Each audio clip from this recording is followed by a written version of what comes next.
So with Mr. H, we did bring him out for a little potty break, and he did a good job. And then we were going to do a little bit with some play, because again, can be a really great venue for him to get some of that lovely energy out, but then also work that sort of getting excited and coming back, like we were mentioning with Mr. R earlier. So ready? Harley. Nice job. Yes. Good boy. Nice little check-in. So I might say, you ready? Go get it.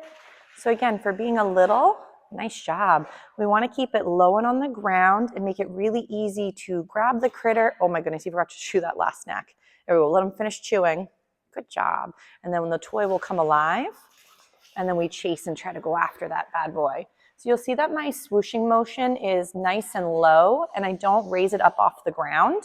I want to make sure that Mr. H also has the chance to catch the creature, be successful in the little prey moment, and then go from there and then release and then practice again.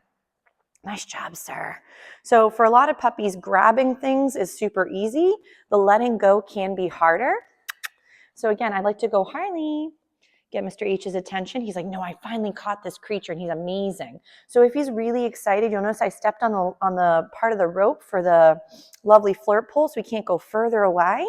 Then what I sometimes like to do is plop some find its and then get him to relinquish the toy.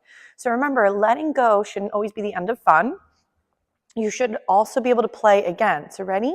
Harley, ready? Go get it. So again, the toy comes alive and we chase it.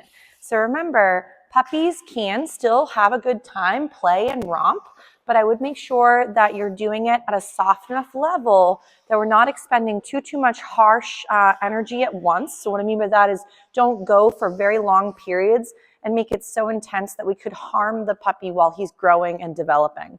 So being such a youngster, we want to play, again, play is great venue, but you want to make sure it's at his capabilities depending on his age group. So again, as I've mentioned before, like those joints and ligaments are still growing and developing. He probably won't be done growing till about 18 months to about 2 years, give or take for certain parts of his body. So I would recommend to allow him to play, but at the rate that's comfortable for his age group. So again, Mr. H caught it. I'm going to go again, Harley, see if I can get his attention, do a little find it, and get him to relinquish again the toy. So in the beginning, I'm not doing drop its or give or out as a release quite yet. I'm just having him think that there's fun in exchanging the toy for the food, and that way it's not too overwhelming. Ready? Go get it. So that way the relinquishing of the toy does not mean that the game is over, or that, again, letting go could have it be where it's overwhelming or flustering. So you can see, again, nice big swirly motions where he can just be doing some easy trotting or cantering, some running. He's like, lady, I'm already winded. So again, we want to make sure he can also catch the creature. So that way it's not too frustrating for the puppy too. Nice job.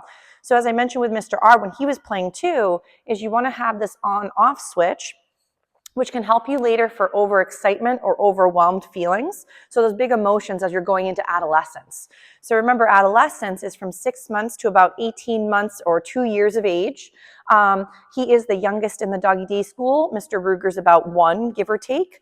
And then our other little lady, Miss F, Miss Faith, is about 6 months, maybe going on to 7. So this is where you're going to have different developmental capabilities and physical abilities as well for all of the dogs. So again, right there, positive interrupter. I like to kind of get him to go do that little kissy noise. So here it is still out. Ready? Harley, find it. Nice. So again, we're just creating that distance for a moment. He's like, hold on, lady, I found some crumbs. Nice job. Ready, Harley? Go get it. And again, now the toy comes alive. He's like, hold on, I can't chew and walk.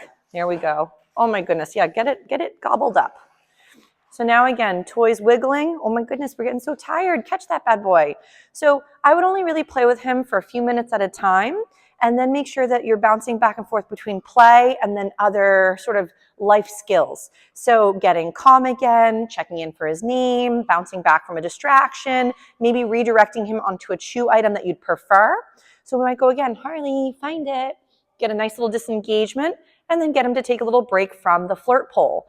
But I do love toys that you can engage with your puppy and then give them dog-centric play or outlets, so that way you don't become the target or the cat or other items in the home.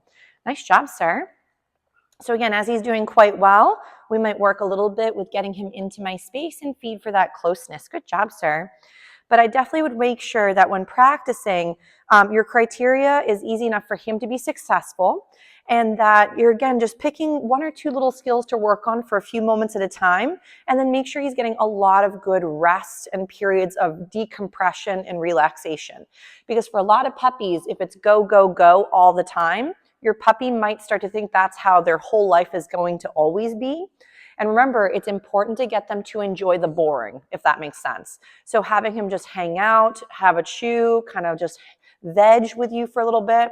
Harley, come. Yes, good boy.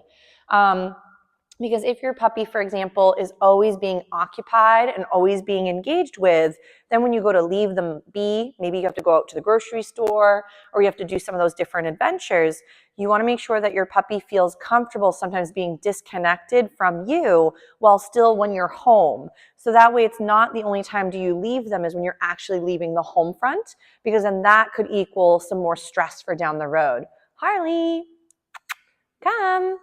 Yes, what a good boy. That was so good. So we'll give Mr. H a little breather, but he did a really, really great job working a little bit on everything throughout the day and been doing a really good job with going out to the restroom throughout his little breaks as well.